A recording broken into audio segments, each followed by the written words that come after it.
here today. And in fact, I'm very excited to introduce to you all our latest offering here at Sun Life.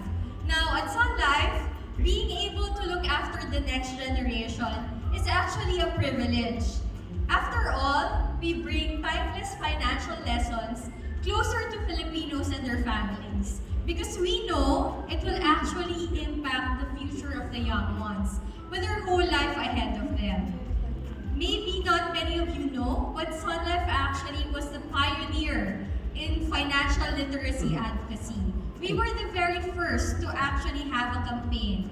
And at that time, we were actually encouraging more millennials to learn about financial planning. Now, today, we're reaching out to those next in line. And these are the Filipino Gen Zs. In fact, according to a study commissioned by Sun Life, Filipino Gen Zs appear to be highly attuned with income and investment opportunities. And in fact, this is welcome news, no? Because it means the younger generation, they have a keen interest to learn how to spend, earn, manage, and grow their money.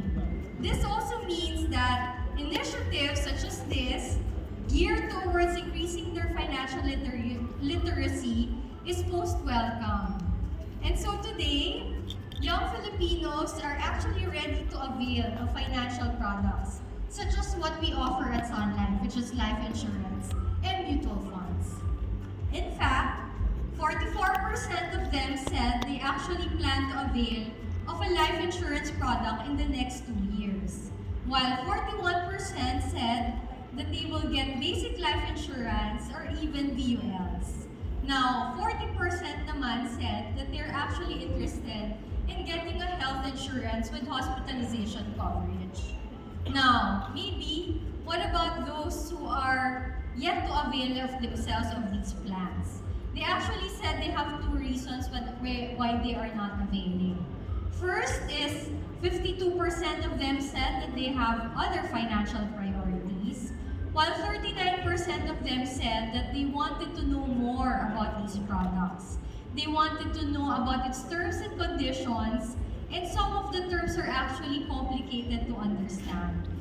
And so, clearly, this is an opportunity for Sun Life that we feel we can take the role of, which is to continuously be their financial literacy advocate.